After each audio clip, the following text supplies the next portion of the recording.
The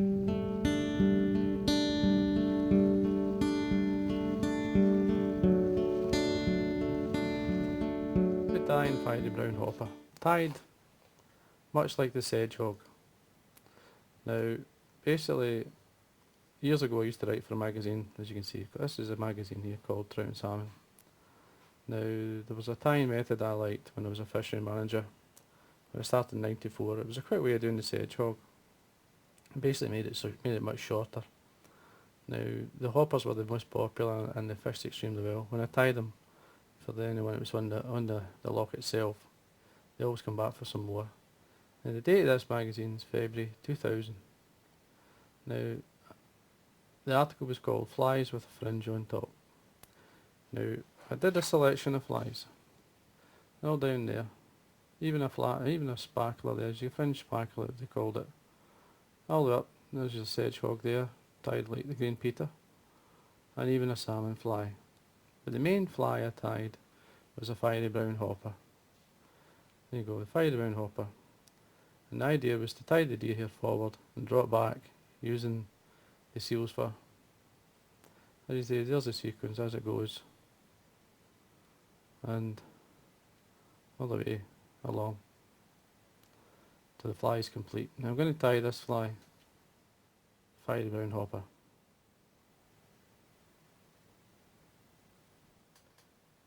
Now to tie the fiery brown hopper, now you could use a standard hook if you want, or which I preferred at the end was the B160, in this case a size 10. You can go straight down. B160 is a short shank wide gape.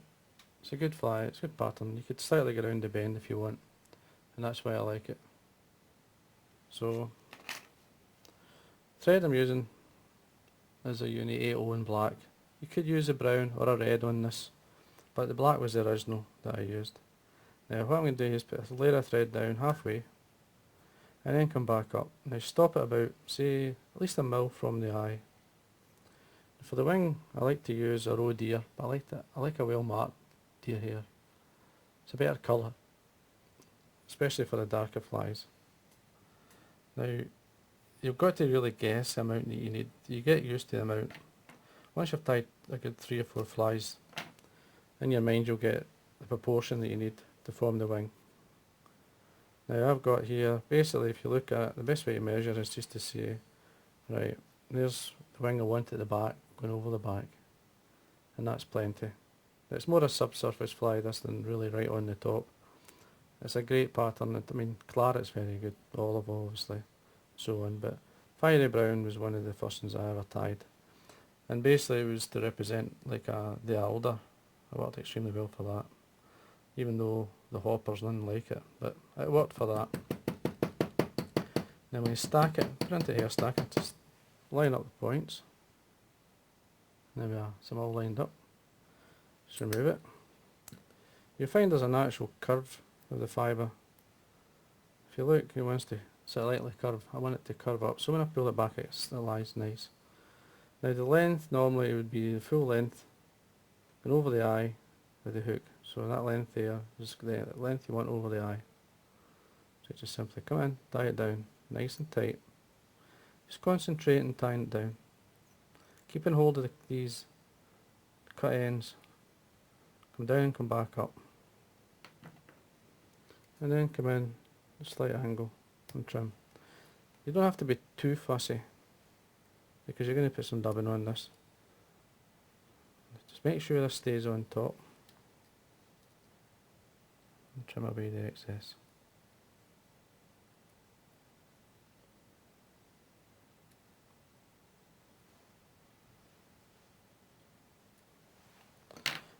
As I said, basically the idea behind the tying was to spread out the fibres.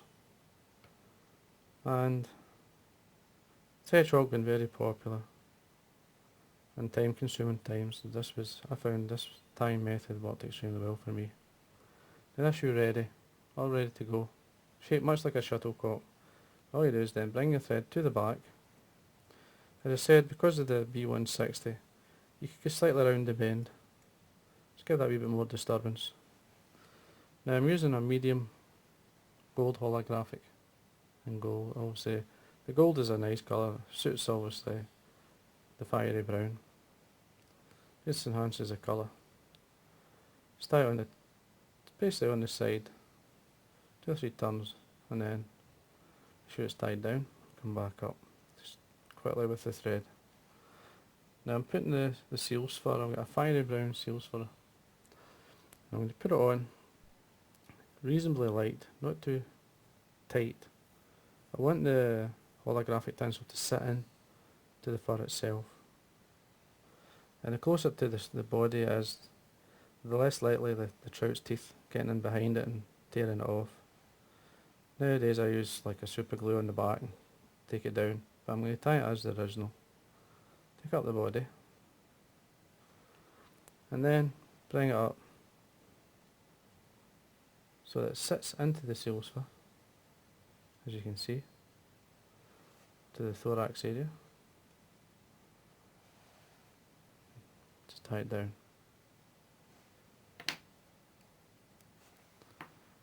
At this point I like to velcro the seals fur over the top.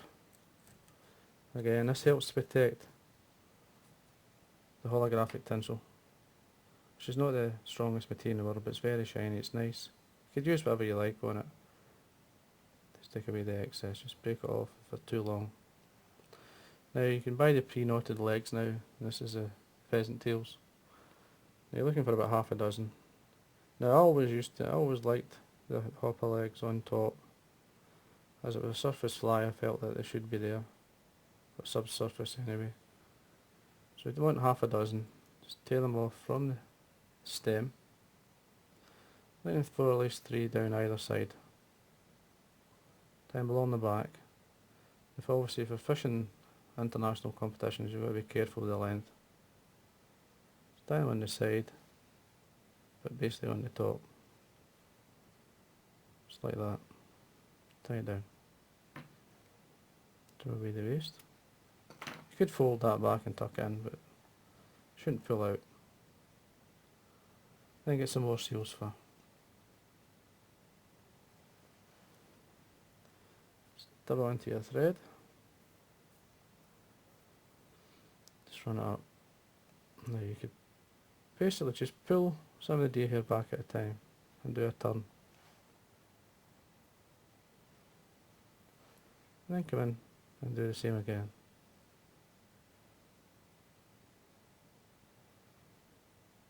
So you really basically get towards the front.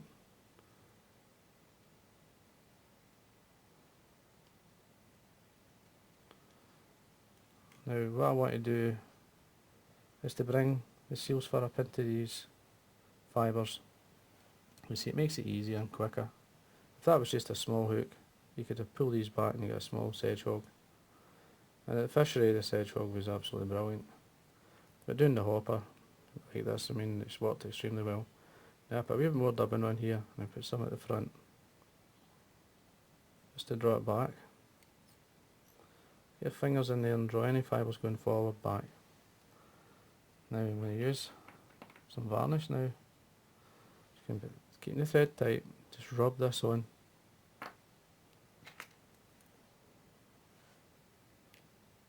And then let it finish.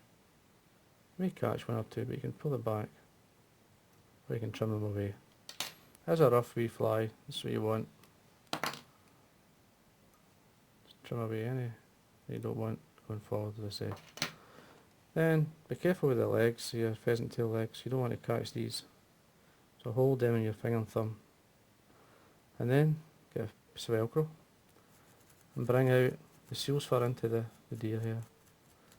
Just puts a bit of guard, it's like under fur into a guard here. It makes it much better. Sits much better, looks much better. It's got more of a body.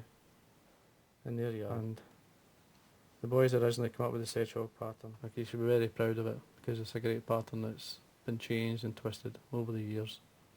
But the tying method of the wing is what I was mainly interested in. Tying it forward, pulling it back, airing it out, makes it sit extremely well. It makes it a really good pattern. And I say, well, that's simply the fiery brown hopper.